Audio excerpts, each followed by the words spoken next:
For decades, the euphoric, almost trance-like state many experience during long-distance running or sustained cardio was attributed to endorphins, our body's natural painkillers.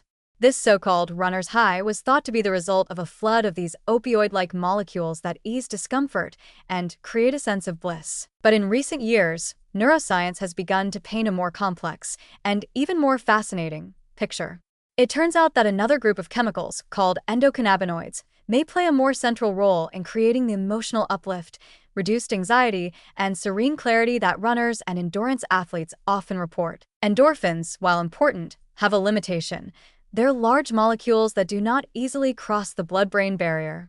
This means that while they help reduce muscle pain and inflammation in the body during exercise, their ability to directly affect the brain's emotional state is limited. In contrast, endocannabinoids are smaller, fat-soluble molecules that can pass into the brain with ease. These compounds interact with the same receptors as THC, the active component in cannabis, and they appear to play a major role in modulating mood, stress, and emotional balance during exercise. One of the most prominent endocannabinoids is anandamide, aptly named from the Sanskrit word ananda, meaning bliss. Studies have shown that sustained aerobic activity, such as running, cycling, or swimming, leads to a noticeable increase in circulating anandamide. This molecule binds to cannabinoid receptors in the brain and nervous system, promoting a state of calm well-being, reducing anxiety, and even enhancing a sense of connection or flow. It's this process, more than the endorphin rush, that seems to underlie the most profound psychological aspects of the runner's high. In addition to mood elevation, endocannabinoids help modulate pain perception, motor coordination, and stress reactivity. During a long run, for example, the buildup of physical fatigue might normally lead to discomfort and mental exhaustion. But the surge of anandamide and related compounds helps buffer those signals, allowing runners to push through and maintain a steady rhythm, often accompanied by a surprising sense of emotional ease. This system also plays a key role in stress regulation.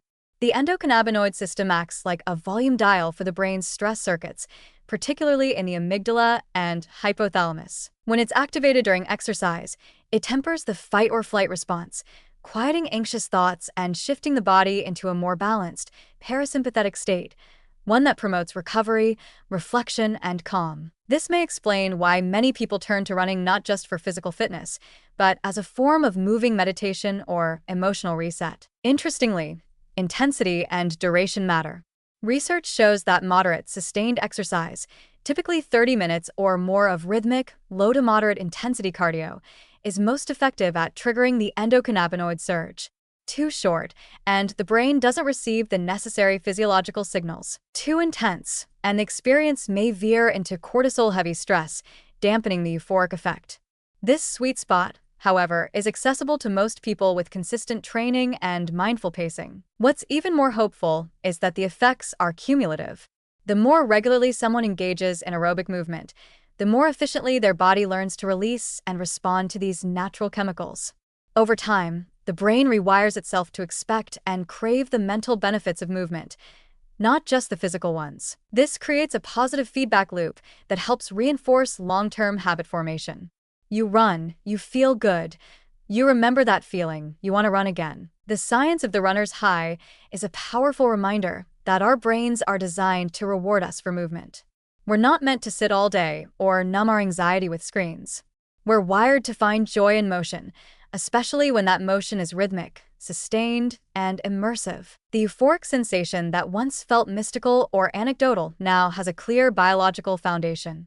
And best of all, it's accessible without drugs or extreme discipline. All it takes is a pair of shoes, a path, and the willingness to move forward. In the end, the runner's high is not just about speed or distance. It's about what happens when the mind and body align through consistent, deliberate effort. It's about chemistry, yes, but also connection to your breath, to your body, and to a quieter, calmer state of being that lies just on the other side of effort.